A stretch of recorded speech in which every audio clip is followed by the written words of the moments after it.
Man, it has been a really long time since I've used this ring light because I've been shooting my videos on Saturday mornings because I've been procrastinating way too long. And when I do that, I just open the window and use the natural lighting, which ultimately ends up being better than using this ring light. But it's so bright. I've forgotten just how bright it was. Anyway, roll the thing.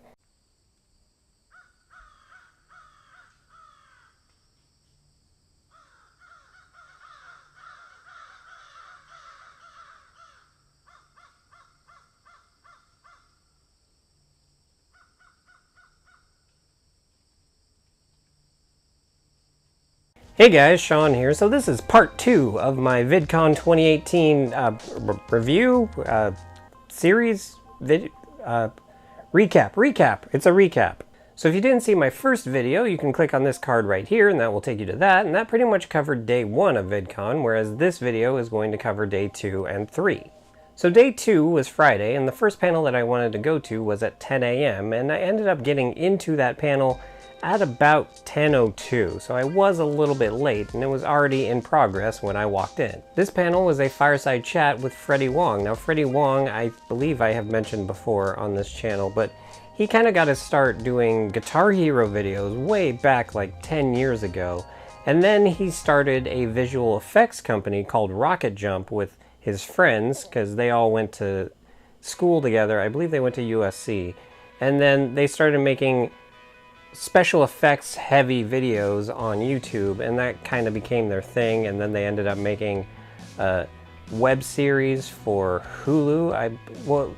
So they made Video Game High School. I can't remember who that was for, or if it was just for YouTube. And then they ended up making a series for Hulu where they made a whole bunch of shorts. And now I don't exactly know what they do because Freddie doesn't seem to know exactly what they do anymore. It was a really interesting panel because Freddie Wong is someone who's been successful on YouTube for about 10 years now, but he was making the point that audiences on YouTube, they follow you. Like when you're first starting, you get them young, right? And then as you go along, they start to age up and they start falling off the YouTube thing. And then someone new comes along and they grab all the new young people.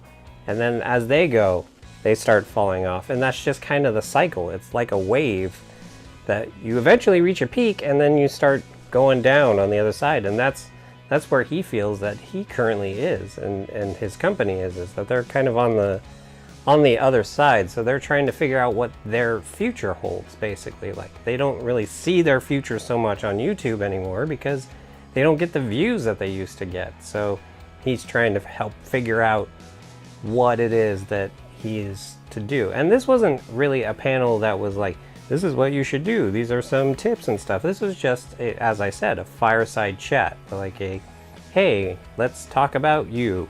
So that was a really interesting panel, and luckily enough, the next panel that I wanted to go to was in the same room, so I didn't need to go somewhere else. And that next panel was an interview with Bo Burnham. Now, Bo Burnham started making YouTube videos when he was like 16 or something like that. Like he was really young, and he made these really funny songs and stuff and comedy videos.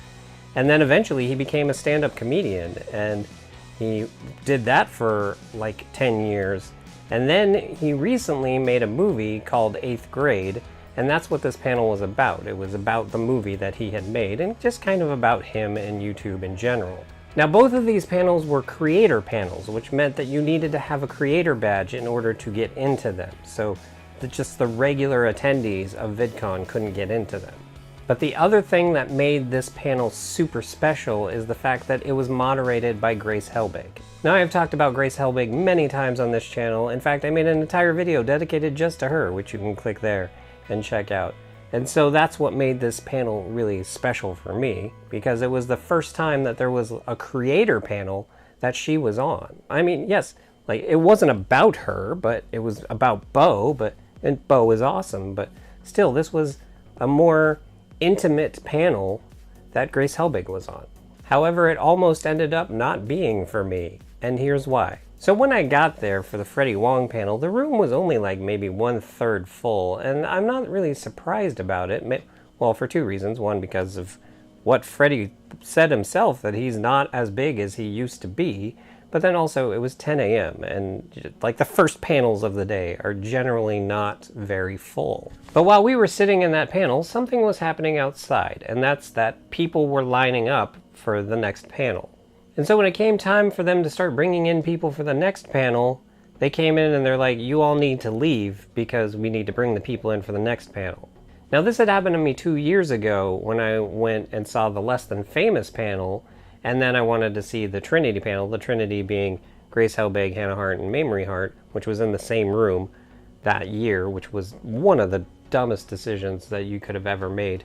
And once the Less Than Famous panel ended, they came in and they're like, okay, you all need to leave so we can bring the people in. And we're like, but we're already here and we want to see this panel. And they're like, well, you can get at the end of the line, but there was no way everyone in the line even was going to fit in the room. So it was like, well, this was a complete bust. Had I known that was going to be the case, I would have gotten in the line and I wouldn't have bothered with the Less Than Famous panel. Yes, I wanted to see both of them, but if I had to choose between them, I would have chosen the Trinity panel. And that was the same case this year. If I had to choose between the Freddie Wong panel and the Bo Burnham panel, I would have gone to the Bo Burnham panel. And this was the really annoying part. When I walked in, there was only one guy waiting outside in line. So it's like, what was I supposed to do? Sit outside this room and not watch this panel that I wanted to just so I could be in line for the next one? Or go in and see them both like I wanted to? So there were maybe like 7 of us that wanted to stay and watch the next panel.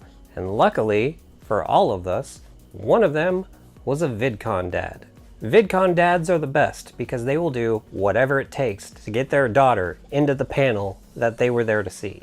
So this VidCon dad was like, no, you don't understand. We've been here since 9 o'clock. This is the entire reason we were in this room, so we're not leaving.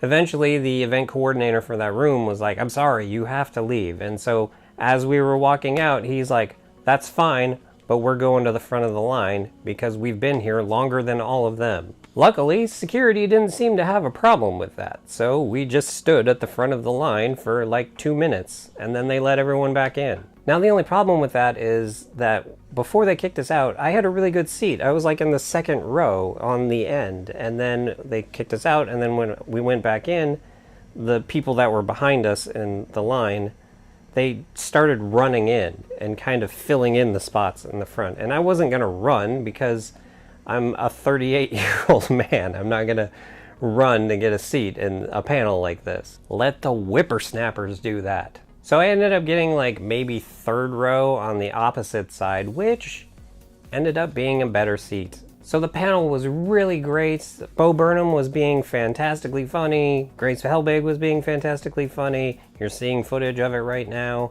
And it was, to that point, the highlight of my VidCon.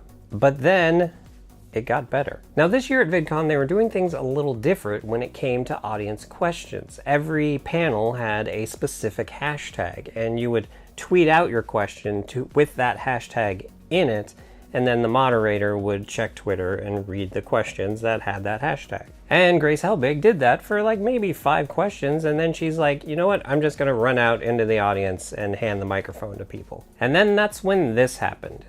She ran out to the crowd, and the guy directly in front of me had his hand raised, and she went right up to him and handed him the mic.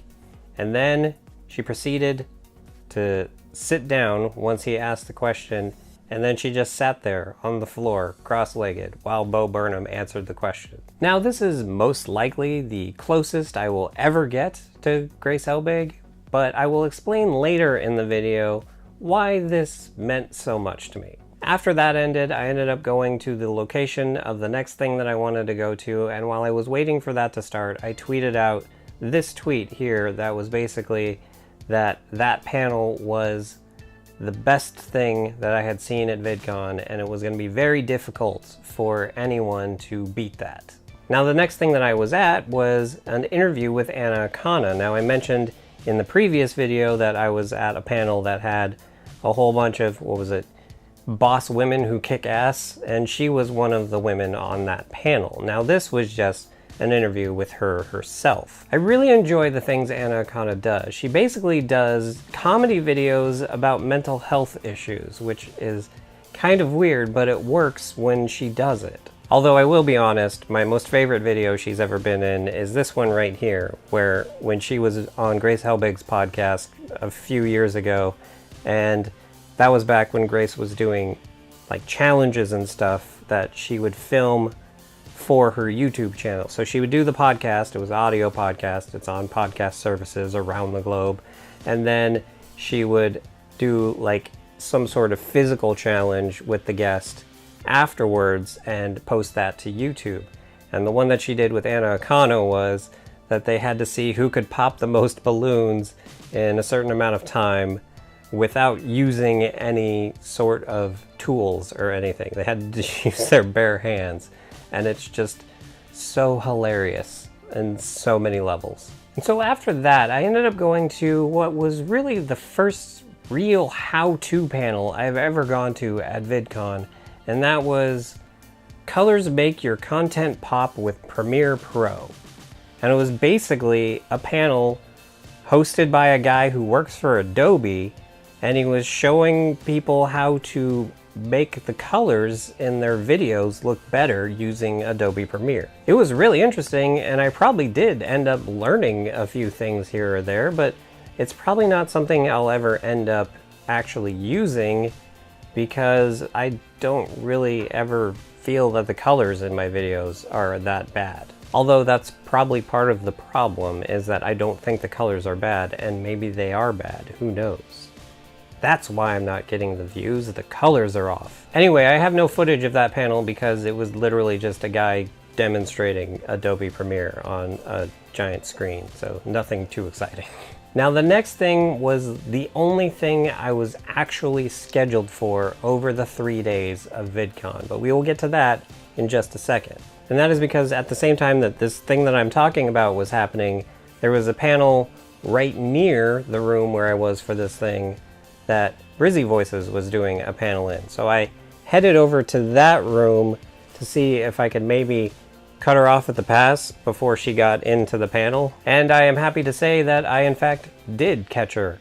And so we ended up getting a picture together, which is 4th year in a row. Every time I've ever gone to VidCon, got a picture with Brizzy. Although I did always used to have her sign my badge too. And I forgot to do that because we were both in kind of a rush, so oops. Honestly, I forgot to take the picture too, but then she was like, you want to take a picture? And I'm like, oh yeah, I should probably do that. And this is now the second selfie in a row that I have taken where I don't know how to take selfies. So again, something I need to practice, taking selfies with people, but that's kind of weird. So once I got done talking to her, I ended up going over to the room that I was going to be in, and what was happening over there was a creator chat. Now this is something that they started last year. You sign up for a lottery drawing, and they have a list of creators that will then end up having a chat in a room with a small group of people. In my case, it was 14 people. So it's kind of a more intimate one-on-one with a featured creator. So who did I end up having a creator chat with? Well, it was with Jack Conte, who is a filmmaker and musician who is in a band called Pomplamoose with his wife, Natalie Dawn, who was also in the room at the time. And, oh yes, he's the founder and CEO of Patreon. You know Patreon, right? It's that thing that I mention at the end of every video, and I'm like, hey, if you like this and you want to help support, go ahead and go check that out. And then no one does, but what are you gonna do? So Jack Conte is pretty much what you would expect him to be. He is an artist through and through. Like, if you picture an artist in your head, he is it. 3 years ago, the first time that I ever got a creator badge, Jack Conte did a slideshow presentation during the creator keynote that basically explained the history of Patreon in like 3 or 4 minutes. It was really well put together and really interesting, and later I found out that he did the same presentation for a TED Talk, which I will link to right here. You can check out that TED Talk by clicking on this card. But yeah, he's a really fascinating dude. He's very soft-spoken, and he was willing to answer pretty much any question that he could to a certain degree. And yes, it is surprising considering he's the CEO of a multi-million, potentially billion-dollar company. The thing I enjoyed the most was when he was talking about the types of creators who have found success on Patreon. One of the groups that he mentioned was Kinda Funny, and I was like, oh hey, I'm actually wearing a Kinda Funny hoodie right now. So I love the fact that he uses Kinda Funny as an example of Patreon success, because yeah, they're probably the most successful group on Patreon. Well, actually, now that Philip DeFranco is on Patreon, he might be the most successful on Patreon, but Kinda Funny's up there. And so that was the end of day 2. So now let's move on to day 3, Saturday. Now on Saturday, there was only 6 things I wanted to see that day. However, 3 of them were happening at the same time, and that was at the end of the day. So the first thing that I wanted to see was this year's Trinity panel, which, as I mentioned before, was Grace Helbig, Hannah Hart, and Mamrie Hart. They finally wised up from 2 years ago when I was talking about when they crammed them into a small room that has a capacity, and now they always have the Trinity panel on one of the main stages that is on the floor of the convention center, so you can just walk up and stand around and watch it if you want to. So that is smart now. So they had enough room for everybody this time. And last year too, they had enough room for everybody. This panel was great, but as I've said in the past, anything they do together is great. In fact, check out the 2 movies they've done together, Camp Dakota and Dirty 30. And speaking of doing really great things together, the next interview that I wanted to see was on that same stage, and that was the Rhett and Link Q&A. I don't know if I've talked that much about Rhett and Link. I did talk about them last year when I went and saw them do a live taping of their podcast, Ear Biscuits, at VidCon, but I don't think I've really explained much about who Rhett and Link are. They're essentially 2 guys who have been friends since the 6th grade, I believe, and they do a show every single morning called Good Mythical Morning, and it's kind of like a Midwest sort of bizarro morning show. But then they've also done all sorts of scripted series and just other kind of side projects, and they've been on The Tonight Show multiple times, and they've had all sorts of crazy guests on their show, and they're like the pinnacle of what friends can do on YouTube together. Their Q&A was really great, and everything they do is really great, so that was a lot of fun. However, at this point, I was kind of starting to get a headache. So I was like, alright, I'm going to go to the next stage that I want to go to, where they were having a cosplay contest. And one of the main reasons I wanted to watch this cosplay contest is because Brizzy Voices was one of the judges in it, and also Megan Camarena, who goes by Strawberry17 on YouTube.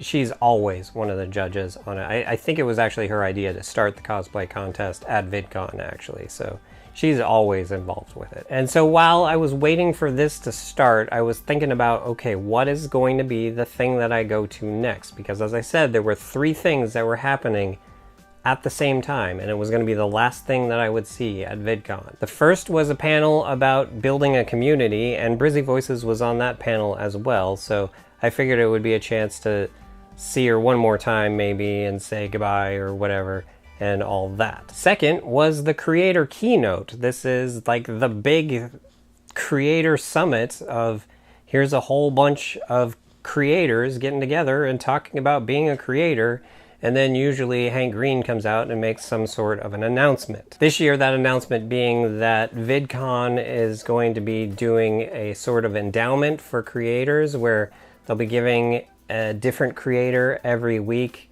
I think it's $5,000 grant if they make interesting content that is good for the community and stuff like that. It can't be like, there's no way I could get it because I'm not an activist, so it's more for like activist type people. And then the third panel was Rooster Teeth was doing a live version of $1 Million But. Now Rooster Teeth is a relatively large media corporation that is based in Texas, and they also have a base in LA, and I think that's it, but they do a whole bunch of nerdy stuff, be it animated shows or podcasts or conventions, or it's just a thing. And a few years ago they created this party game which is kind of like Cards Against Humanity, where you get a card and it says something like you get $1 million but, and then some sort of crazy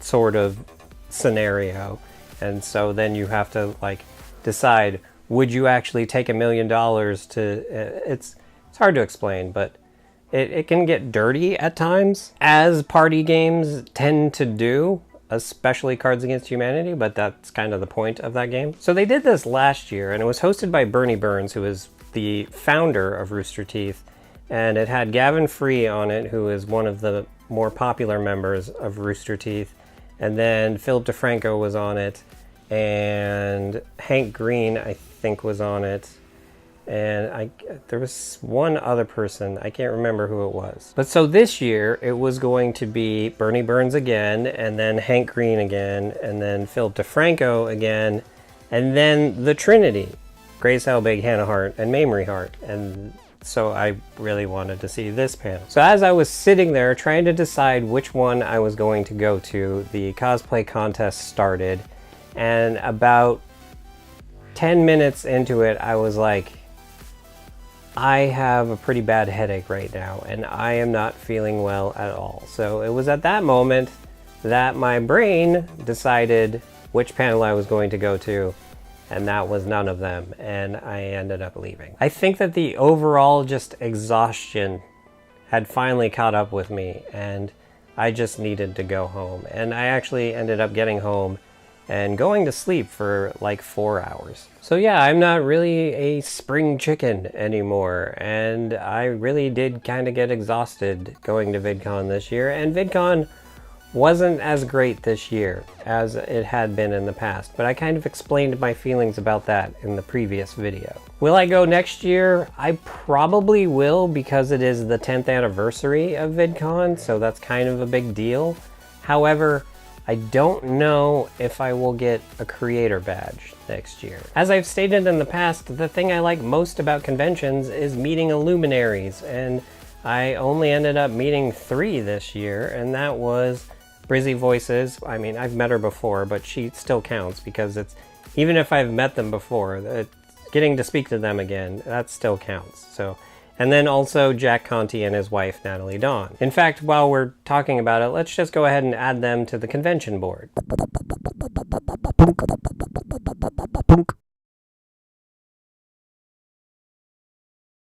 So yeah, if I do go next year, I may not end up doing a creator badge again, because I really didn't go to that many creator panels this year, and the creator badges are more expensive, so if I'm not going to really get the full use out of it, I should probably just go back to doing a community badge. And with a community badge, you end up getting to do like 2 to 3 meet and greets, and that's really what I like more than all the other stuff. So I may just end up doing that. But I don't know, we'll see. That's gonna actually do it for VidCon 2018. Although there is one more thing. If you remember earlier, I showed you this tweet where I said that the Bo Burnham Grace Helbig Q&A was the best thing of all of VidCon, and yes, that ended up being the truth, all said and done. Now, what I didn't mention is the fact that not only did Grace Helbig like this post, but then when she ended up making her own post about this panel, she used the picture that I took. And that was the best part of VidCon. You see, there's this trope in Japanese anime, which is called Senpai Noticed Me. Now, a senpai is kind of a master or a teacher, and generally in animes, there's someone who's trying to get the attention of the senpai. And then if something happens where the senpai does finally give their attention to this person, they're like, "Senpai noticed me." This was my ultimate Senpai noticed me moment. As I have said in the past, without Grace Helbig, YouTube isn't a thing to me. I started watching YouTube videos because of Grace Helbig. And so that's why when it comes to YouTube, when it comes to VidCon, when it comes to all of the stuff around online video, she is the ultimate. And so the fact that she actually used the picture that I took, that was the end-all be-all of this year's VidCon. So pretty much the only way that next year could top that is if I ended up getting in the meet and greet lottery and ended up getting her in it, and then would actually get to meet her. Although if I ever did actually get to meet her, I would probably start crying for some unknown reason, because that would be emotional. But that's going to do it for this video. So if you like this video, go ahead and hit the like button. And if you'd like to see more of the crazy crap that goes on around here, go ahead and hit the subscribe button. And if you'd like to help support the crazy crap that goes on around here, go ahead and hit up my Patreon on my buddy Jack Conti's site. And with that, have a good however long it is until you watch my next video.